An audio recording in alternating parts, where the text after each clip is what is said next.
Bienvenue sur Question Directe qui reçoit aujourd'hui Maître Doudou Ndoye. Maître Doudou Ndoye, ancien garde des Sceaux, ministre de la Justice, actuel président de la Commission des réformes foncières. Monsieur Ndoye, merci d'avoir accepté notre invitation. On parle de la réforme foncière depuis quelque temps, beaucoup de polémiques. Il y a même certains membres de la société civile et des organisations paysannes qui disent qu'ils n'ont pas été consultés dans la mise en place de ces réformes. Où en êtes-vous? Je vous remercie, monsieur Diop. La question des doléances formulées par, entre guillemets, ce qu'on appelle la société civile et par des organisations paysannes est une question maintenant dépassée. Parce qu'au départ, j'entendais dire nous avons été exclus. On exclut quelqu'un qui en fait partie. Il devait dire nous n'avons pas été inclus. J'ai déjà expliqué que lorsqu'on monte un organisme aussi important que celui relatif aux réformes foncières, il est très difficile au départ de savoir qui intégrer à cette réflexion. C'est au fur et à mesure qu'on marche qu'on découvre les gens utiles, en dehors des premiers que vous aviez ciblés. Maintenant, au fur et à mesure de nos réflexions, de nos rencontres, nous avons vu les groupements utiles et les personnes utiles. Et tous les groupements utiles et toutes les personnes utiles maintenant sont membres de la Commission nationale des réformes foncières. Donc cette question, elle est terminée, elle est dépassée. Le foncier, quand on parle au Sénégal, c'est très sensible. C'est quoi le travail de la réforme, de la Commission? C'est quoi son travail? C'est un travail extrêmement complexe, très très difficile. Vous savez, le Sénégal actuel, du point de vue des textes de droit foncier, repose sur peut-être environ un siècle et demi de législation. Je dis bien un siècle et demi de lois et de règlements. Qui n'ont pas été changés. Certains ont été changés, mais qui s'enchevêtrent en ce moment. Parce qu'au XIXe siècle, il y avait le Sénégal avec ses coutumes. L'administration française arrive au Sénégal, même au XVIIIe siècle, trouve nos coutumes, achète ici dans le Cap-Vert des terres, dans le côté du Saloum, achète là-bas des terres, et donc ces achats sont soumis au Code civil français. L'administration française ne peut acheter sans l'application des règles du Code civil, mais acheter auprès d'autorités coutumières. À un moment donné, l'administration coloniale voulait amener ces hommes, ces entrepreneurs, ces commerçants, ces cultivateurs, et l'administration coloniale a apporté des décrets. Des décrets qui donnent une configuration juridique à nos terres, mais à partir de la fin du XIXe siècle. Alors de la fin du XIXe siècle jusqu'à la fin de la première moitié du XXe siècle, il y avait une concurrence entre les décrets français et nos règles coutumières. Et cela s'est tellement mélangé que lorsque le Sénégal est devenu indépendant, rien de tout cela n'a été enlevé pratiquement. Les premiers législateurs du Sénégal ont apporté des lois sénégalaises, des décrets sénégalais, des arrêtés du Sénégal, des comportements sénégalais.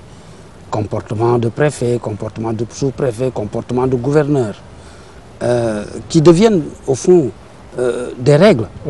Parce que lorsqu'un gouverneur qui n'a aucun pouvoir sort un arrêté, donne un terrain à quelqu'un qui construit sa maison, cette personne finit par avoir un vrai droit sur cette maison, alors que le gouverneur à l'origine n'avait pas ce pouvoir.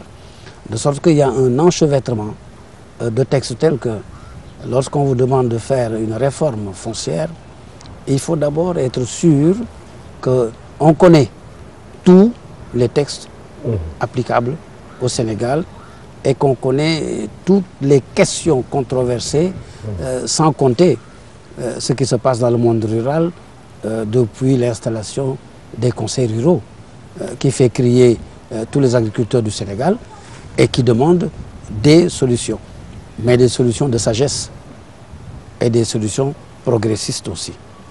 De sorte que c'est un travail particulièrement difficile lorsqu'on veut faire un travail juste, lorsqu'on veut faire un travail pour le progrès de notre nation. Mais si l'on veut faire un travail pour satisfaire 2 ou 3 personnes ou 2 ou 3 groupes sociaux, ça devient facile. On s'enferme une semaine, on écrit une loi, on envoie à l'Assemblée nationale. Nous, ce que nous avons l'intention de faire, c'est d'accomplir une œuvre qui puisse nous survivre. Et je dis bien, et je précise, satisfaire l'ensemble du peuple sénégalais et satisfaire le monde entier qui souhaite venir au Sénégal investir son argent. Avec cette réforme que vous êtes en train de mettre en place, en quoi va-t-elle régler le problème de litige foncier que l'on voit un peu partout, aussi bien dans le monde rural que dans les villes? Écoutez, je préfère séparer le monde rural du monde urbain. Et je vais vous dire pourquoi. Vous avez parlé de litige foncier. Alors, il y a des litiges fonciers dans le monde rural. Dans le monde rural, n'existe aujourd'hui de litige foncier que sur les terres objets d'intervention des conseils ruraux. C'est le conseil rural de Mbane, c'est le conseil rural de Tilmaha, c'est le conseil rural de X et Y qui donne des autorisations d'occuper des affectations de terre. Il arrive parfois que le même conseil rural donne à 2 personnes différentes la même terre. Il est arrivé même que l'autorité centrale, sans pouvoir, comme l'avait fait à plusieurs reprises le président Abdoulaye Wade, par décret, donne des terres relevant d'un conseil rural à des personnes. Ce genre de conflit est là, et c'est des conflits importants. La Commission nationale de réforme foncière est chargée, par décret de M. le Président de la République, de résoudre ces conflits-là. Résoudre les conflits actuels qui existent déjà consiste nécessairement à recevoir les personnes qui sont en conflit, à leur demander leurs documents, à les entendre, à comparer leurs documents et à proposer aux uns et aux autres des solutions. Donc cela, c'est l'une des grandes missions de la Commission. Maintenant, sur le plan urbain, il y a 2 sortes de litiges fonciers. Un, entre M. Ndiaye et M. Diop. M. Ndiaye dit mon titre foncier, M. Diop dit mon hypothèque. Mais ces deux-là, ils vont devant les tribunaux. Ça, c'est le droit civil de la propriété privée par définition. Ça ne regarde pas la Commission. Dans tous les pays du monde, les procès fonciers existent par centaines de milliers de cas. Et je dis bien dans tous les pays du monde et devant les tribunaux. Donc, M. Diop contre M. Ndiaye, pour le voisinage, M. Diop contre M. Ndiaye qui dit que c'est mon héritage, ce n'est pas votre héritage, ça c'est des tribunaux. Mais par contre, sur le plan foncier, urbain, il y a des hypothèses dans lesquelles un groupe de personnes, beaucoup de personnes, construisent leur maison sur une terre qui appartient à l'État ou sur une terre du domaine national urbain. Dans ce cas, c'est 100 personnes, 50 familles qui ont construit leur maison sur une terre qui ne leur appartient pas. Est-ce qu'il faut venir dire que cette terre ne vous appartenait pas, on casse vos 50 maisons? C'est une question à résoudre. Là aussi, la Commission nationale de réforme foncière pourra intervenir et faire comme en matière rurale, recevoir les gens, discuter avec eux, voir le vrai propriétaire du sol, même si c'est un particulier, ou l'État, et voir les familles, les nombreuses familles concernées, et voir les raisons pour lesquelles ces personnes occupent la terre, et leur proposer des solutions. Ça, c'est la solution des problèmes actuels, que nous n'avons pas créés, que nous avons trouvés ici. Maintenant, pour l'avenir, il faut faire en sorte que ce genre de problème ne puisse plus naître chez nous. Mais est-ce que dans ce genre de problème, si par exemple le terrain occupé ou les terres occupées appartiennent en particulier, il est prévu d'indemniser la personne à qui appartient ces terres? C'est ça le génie des hommes de solution. Je vous donne un exemple. Vous, M. Alassane Samba Diop, vous pouvez être propriétaire de 2 hectares dans la petite banlieue de Dakar. Mais vous n'avez pas été très diligent. Vous n'aviez pas non plus les moyens de clôturer vos 2 hectares. Ou bien votre père était propriétaire ou votre grand-père. Bon, il est mort, il a laissé le titre foncier dans son armoire. Bon, 30 ans après, vous trouvez le titre foncier, vous le sortez, il est au nom de votre père ou de votre grand-père. Ce qui arrive dans la région de Dakar et dans toutes les capitales régionales. Alors vous venez, vous trouvez la terre et vous trouvez que la terre est entièrement construite par des centaines de familles. Vous savez comment les gens construisaient ici, hein? Ils viennent la nuit, ils construisent, 10 ans après, c'est une cité qui est née. Qu'est-ce que vous allez faire? L'État est tenu de vous prêter main forte. C'est le rôle de l'État. Parce que vous avez une propriété protégée par la loi. Mais si l'État vous prête main forte contre 200 familles qui ont construit leur maison, devinez les conséquences. Donc, la Commission nationale de réforme foncière devrait pouvoir vous recevoir, reconnaître votre droit, recevoir les représentants de ces 200 familles, leur dire, messieurs, vous avez construit sur le terrain d'autrui. Essayez de tenter une solution de rapprochement. Et la solution de rapprochement devra nécessairement aboutir à dédommager le propriétaire et faire en sorte qu'il accepte d'être dédommagé. Mais ça, c'est toute l'habileté d'un négociateur. Il faut que nous-mêmes, nous soyons des négociateurs habiles et ouverts, des négociateurs généreux, qui puissions convaincre M. Diop que son intérêt, ce n'est pas de se battre contre 200 familles. Mais les 200 familles aussi, leur expliquer qu'ils n'ont aucun droit là-bas. Et faire en sorte que le non-droit... S'il n'y a pas conciliation dans ce genre de situation, s'il n'y a pas conciliation dans ce genre de situation où la partie qui occupe le terrain refuse de payer et d'indemniser, est-ce que l'État prend en charge la personne qui est spoliée? Parce qu'on a constaté qu'à Dakar, les gens en connaissance de cause viennent construire sur le terrain d'autrui, nuitamment, comme vous le dites. Vous savez, moi je pars de l'idée que si nous tentons, nous, une conciliation, nous la réussirons. Moi je ne pars pas de l'idée que notre commission échouera dans une conciliation quelconque. Je puis vous assurer que sur 100 dossiers que nous aurons à régler, nous réussirons les 98 à concilier des parties. Parce que nous considérons que les Sénégalais sont des gens de bon sens. La plupart ignorent. Une autre partie aussi n'a pas les moyens de régler son droit. Le Sénégalais n'est pas mauvais, il n'est pas peut-être bien informé, suffisamment informé. Donc je parle de l'idée, nous, que nous ne pouvons pas échouer dans les tentatives de conciliation. Parce que nous n'y avons aucun intérêt propre et personnel. Nous voulons faire en sorte que les gens vivent en paix. Maintenant, s'il arrive que sur les 100 cas, que sur 2 cas, on arrive à rien obtenir, ils vont devant les tribunaux. Les tribunaux prendront des décisions. Et croyez-moi, lorsque une décision de justice sera en train d'être appliquée, la partie qui ne voulait pas se concilier, c'est-à-dire la partie qui a construit à tort sur le terrain d'autrui, sera obligée de venir se concilier. Parce que l'État sera obligé soit de prêter main forte à la destruction de tout, soit de dédommager le propriétaire lui-même. Parce que la convention internationale signée par le Sénégal dans le cadre de l'OADA, l'Organisation internationale, l'Organisation pour l'harmonisation des affaires, dit que l'État est tenu de prêter son concours à l'exécution des décisions de justice. Et si l'État ne le fait pas, l'État engage sa responsabilité et paye au propriétaire à qui il n'a pas prêté son concours. Donc, nous ne souhaitons pas qu'un cas quelconque arrive à ce stade.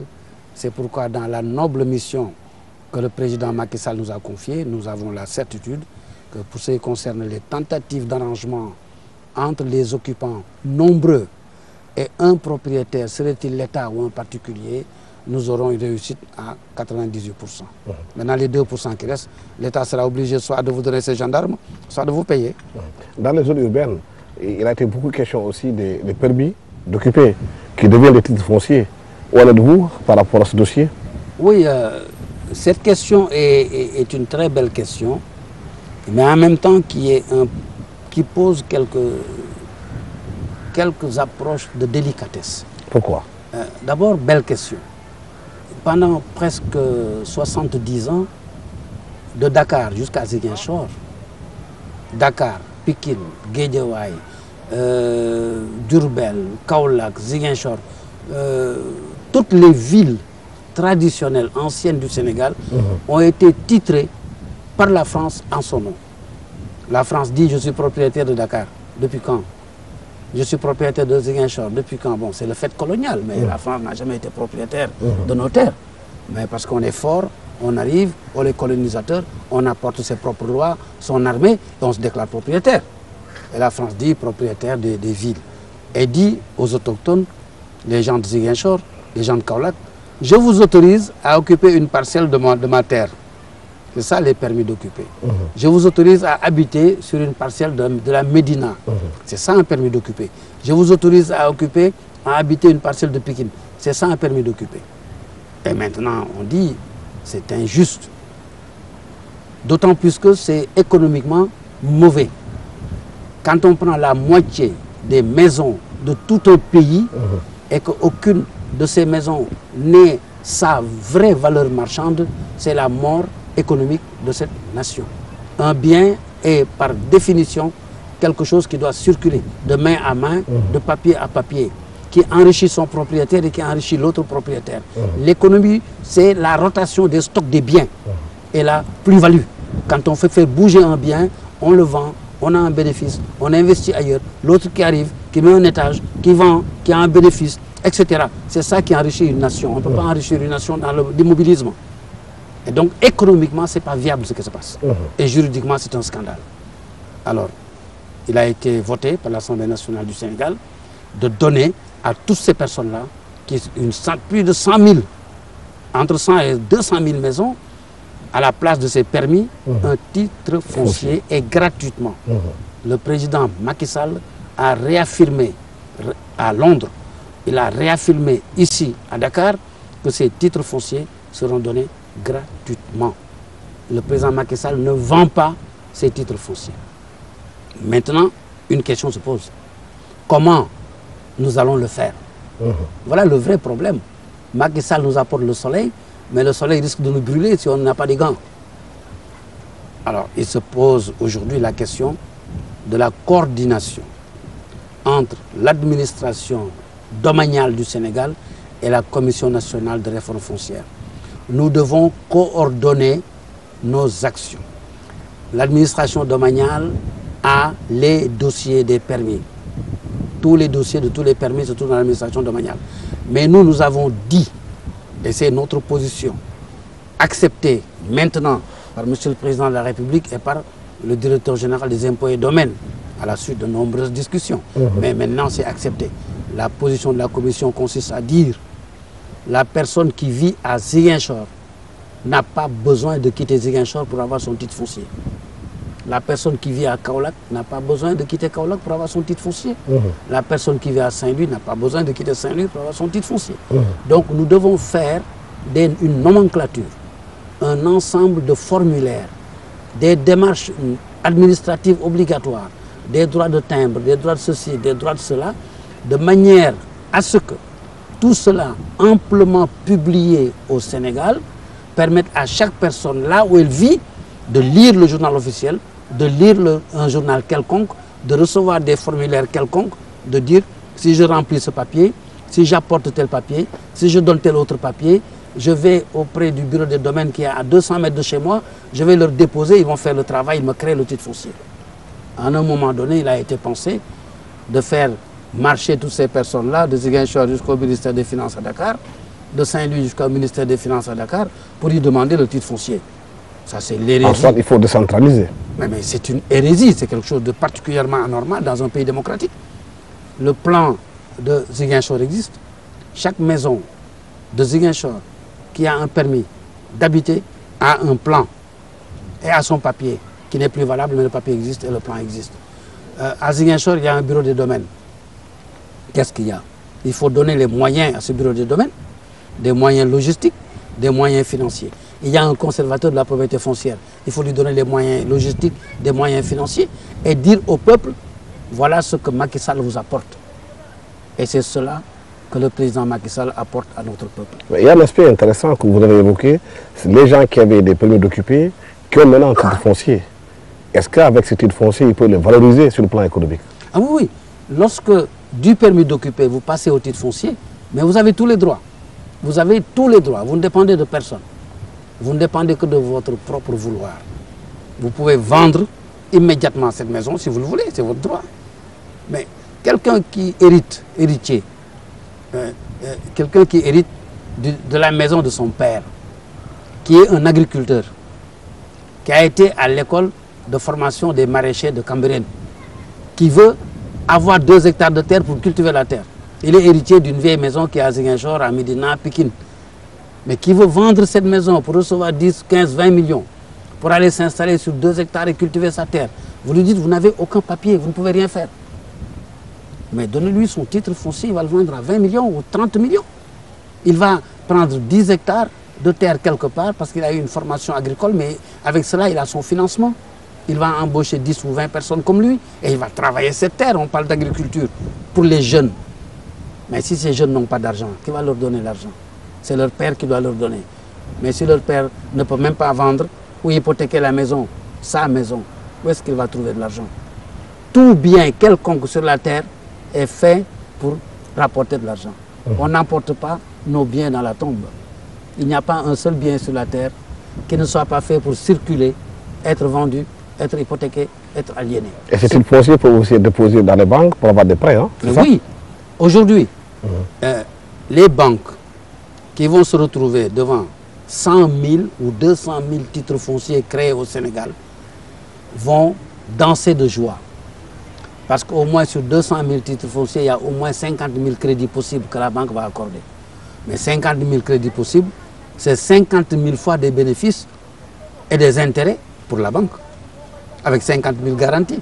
Ça fera au moins 50 000 personnes au Sénégal qui vont avoir chacun 30 ou 40 millions avec leurs propres biens. Et c'est ça l'économie d'une nation. Sinon, on rêve.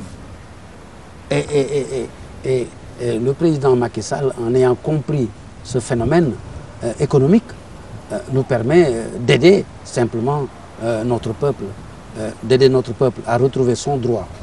Parce qu'il y a une question de droit, il y a une question de légitimité juridique, il y a une question d'injustice historique qu'il faut redresser par le droit. Mais le redressant par le droit, la nouvelle génération du XXIe siècle va trouver des moyens de gagner, de quoi aller investir partout où ils veulent investir. Là, ceux qui vous regardent, qui sont impatients d'accéder à nos titres fonciers, c'est pour quand? Mais oui, je sais que les gens sont très impatients et moi-même je commence à être impatient. Et Monsieur le Président de la République, je peux vous assurer, est plus impatient que moi. Je vous donne ma parole. Que le président Macky Sall est plus impatient que moi là-dessus. Mais encore une fois, c'est une question de coordination entre la Direction générale des impôts et domaines et la Commission nationale des réformes foncières. Je suis à leur disposition. J'ai pris les dispositions récemment pour cette coordination et au moment où je vous parle, la balle est dans le camp de la Direction générale des impôts et domaines, donc de Monsieur le ministre des économies et des finances. De l'économie et des finances. Il y a aussi la question du code foncier. Qu'est-ce que le code apporte de nouveau par rapport à ce qu'on avait connu aussi au Sénégal? Parce qu'on sait que dans le monde rural, un peu partout au Sénégal, les femmes sont souvent mises à l'écart par rapport à l'accès à la terre. En parlant de code foncier, vous m'amenez à la réforme, à la Commission nationale de réforme foncière. Parce que nous avons parlé des permis d'habiter dans les villes. On n'avait même pas besoin de la Commission nationale des réformes foncières pour ça. Franchement. Bon. Donc, cette question est une question ponctuelle. Mais la grande réforme foncière du Sénégal touche toutes les terres du domaine national, qui relèvent de la loi de 1964 et de ce décret d'application, et avec tous les comportements dissolus, biscornus, compliqués que nous savons. Nous avons le code du domaine de l'État. Avec le code du domaine de l'État, les administrations ont fait ce qu'ils veulent aussi. Tous les beaux amphithéotiques de bonne qualité ou de très mauvaise qualité que nous connaissons sont là. Le code du domaine des domaines publics. Mais tout le littoral sénégalais est construit. On a construit même presque dans la mer maintenant. On a construit partout où on ne doit pas construire. Et tout cela par le fait de l'administration. Mais il y a les lois françaises. Il y a beaucoup de lois françaises qui sont vieilles en France de presque 2 siècles, qui sont applicables encore au Sénégal et qui se trouvent dans le code civil sénégalais. Français, appliqué au Sénégal. L'urbanisme du Sénégal, compliqué. On ne sait même plus s'il y a un code de l'urbanisme au Sénégal parce que rien n'est respecté en matière de cohabitation, en matière de bâtiments, en matière de construction. L'environnement, le droit de l'environnement, qui est devenu un droit véritablement universel. La question de l'environnement est une question qui attire le monde entier. Et le droit de l'environnement touche tous les droits aujourd'hui. Le droit de l'environnement touche le droit foncier, touche le droit médical, touche tous les droits. L'ensemble de ces droits éparpillés font que chaque administration se croit seule au Sénégal. Chaque administration fait ce qu'elle veut, comme si l'autre administration n'existait pas. Et donc, nous sommes arrivés après 7 mois de réflexion, parce que là, c'est difficile. Cette réforme foncière, savoir par quoi commencer, ou quelle démarche adopter, ça a été particulièrement lent et très très difficile, parce qu'il faut qu'on mette quelque chose de définitif pour l'Afrique. Parce que c'est les mêmes problèmes qui se posent au Mali, qui se posent en Côte d'Ivoire, au Burkina Faso. Nous avons été colonisés de la même manière, avec les mêmes lois.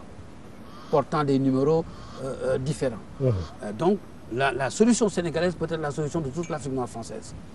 Et par conséquent, nous avons estimé, avec la clairvoyance du président Macky Sall, qu'il faut élaborer un code foncier national. Une seule loi fondamentale qui rassemble l'ensemble de ces textes éparpillés pour, dans une logique juridique propre, dans une logique économique de productivité, dans une logique de sécurité, donner au Sénégal le monument scientifique qui permet seulement de rassembler une histoire disparate des coutumes, de la colonisation, des lois socialistes de Senghor, des comportements ultra-libéraux d'Abdoulaye Wade, dont certains sont des comportements illégaux. Mais tout cela, il faut légaliser tout simplement tout cela.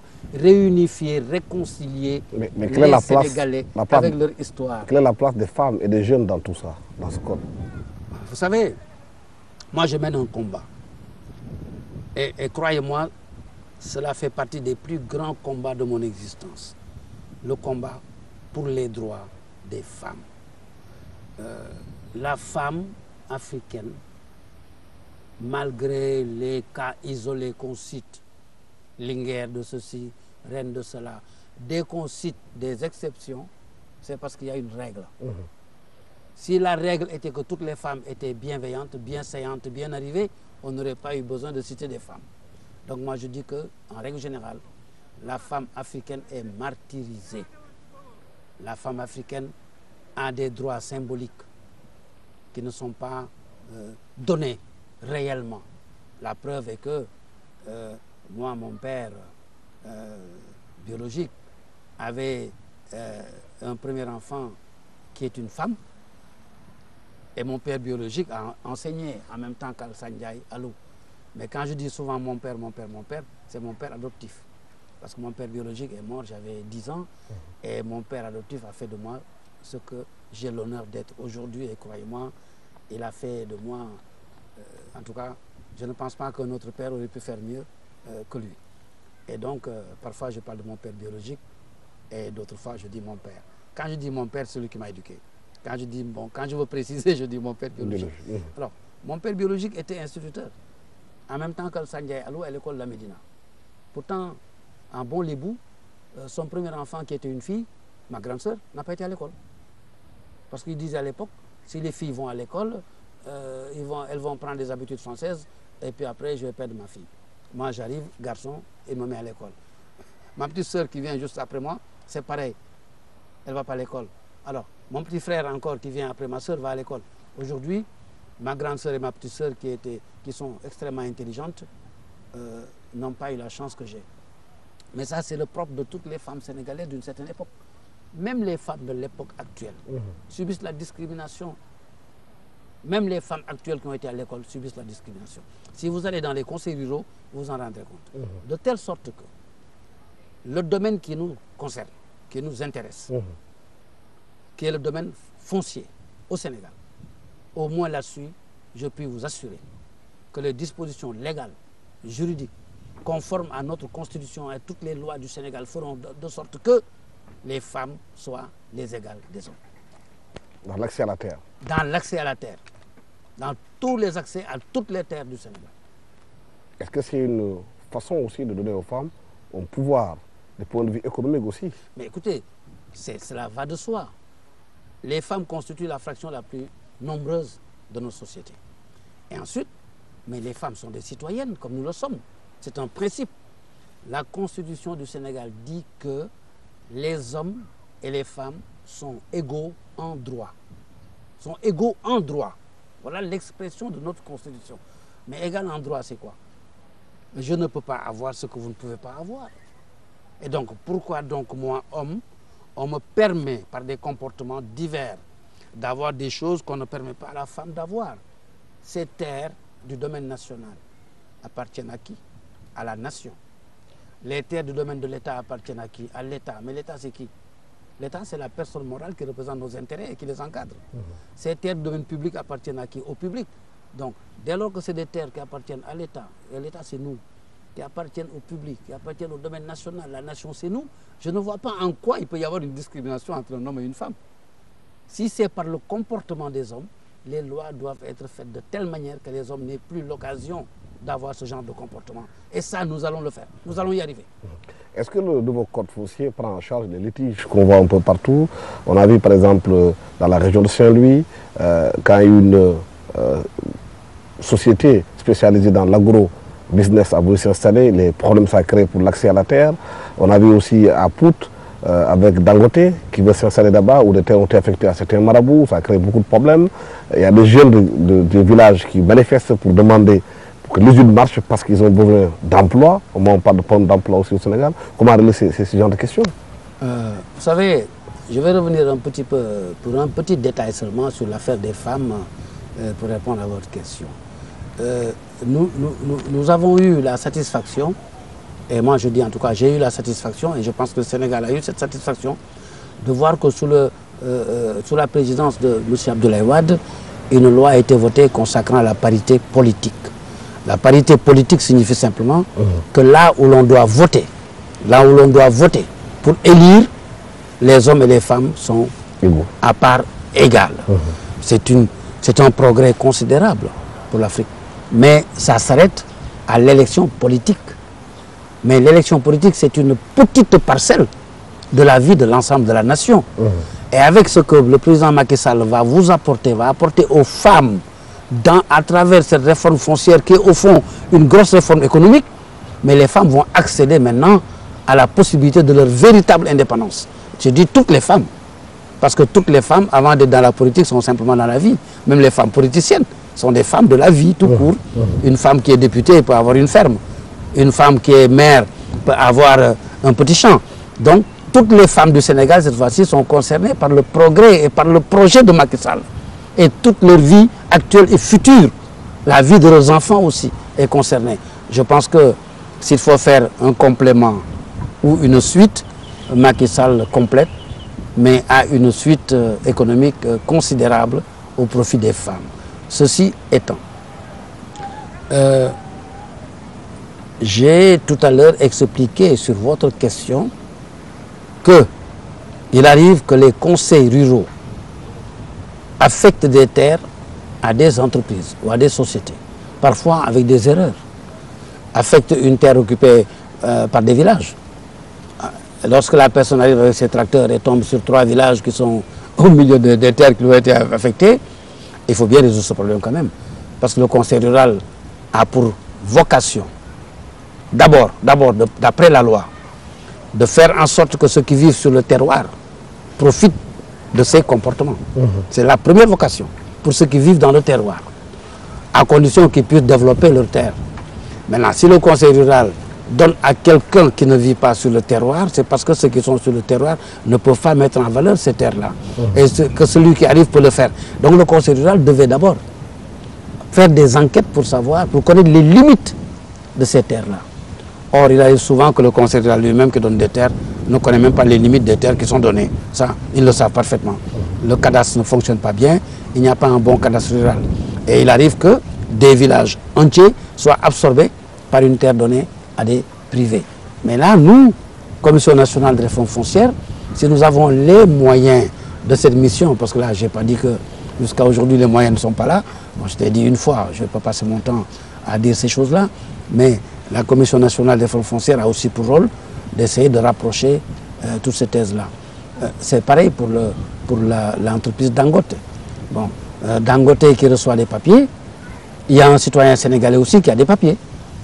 Mais tout le monde sait que, en tout cas les juristes savent, les magistrats savent, les avocats savent, qu'entre 2 titres qui sont en concurrence, il faut bien les départager.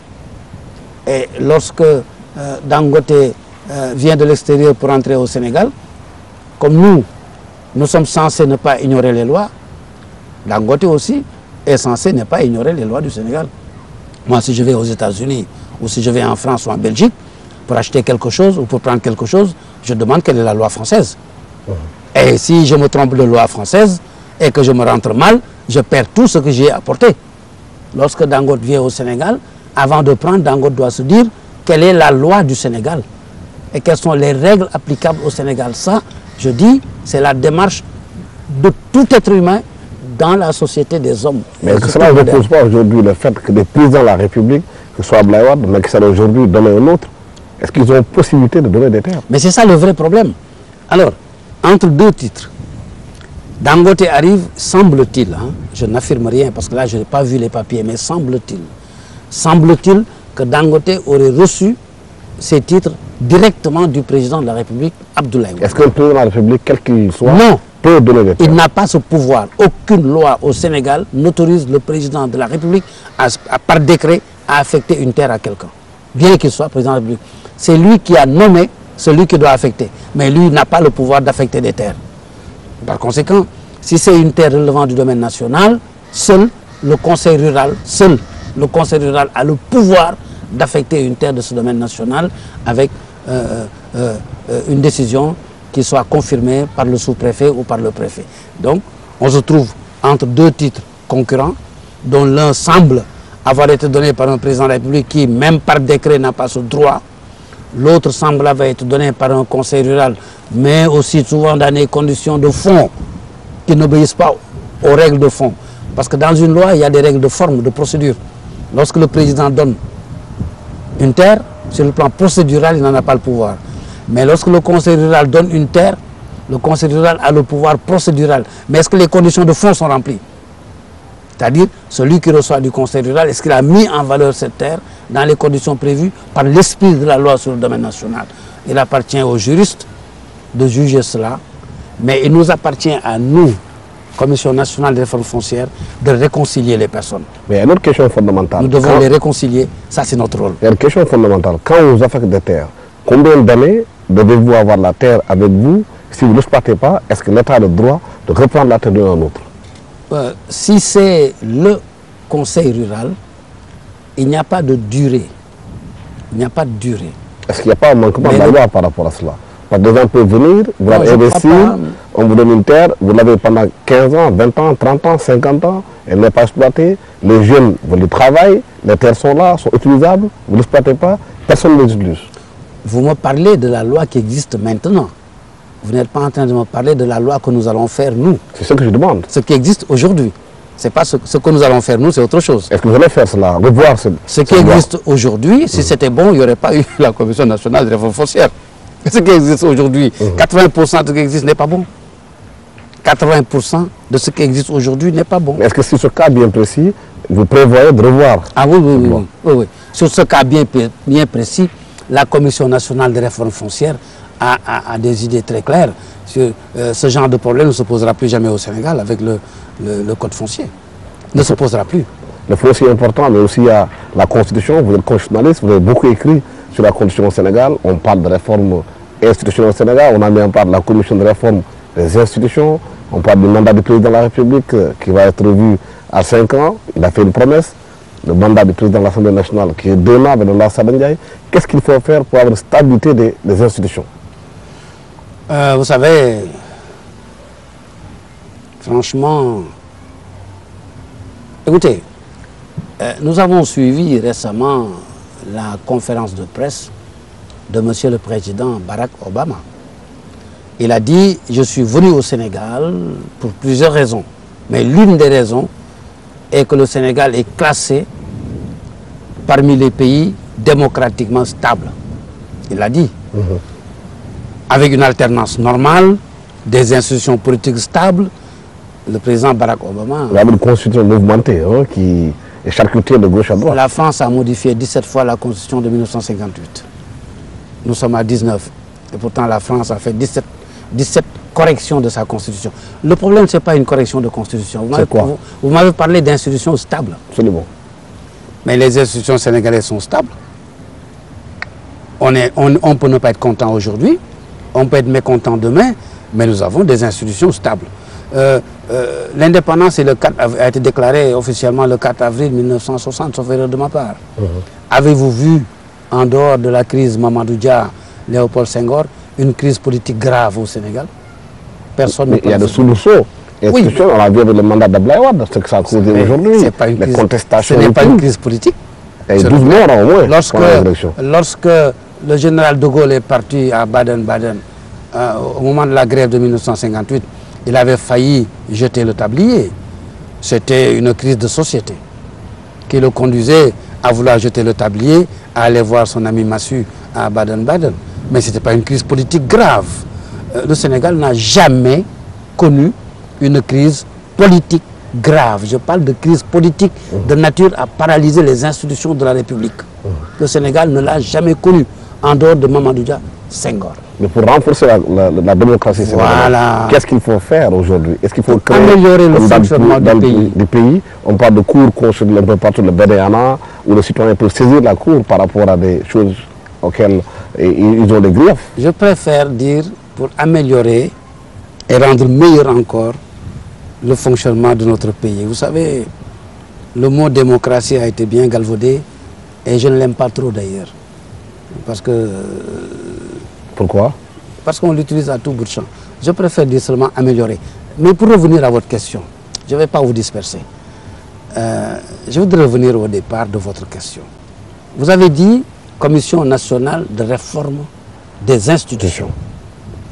Les institutions de la République sont la présidence de la République, l'Assemblée nationale, les cours et tribunaux. Aujourd'hui. Voilà les institutions de la République.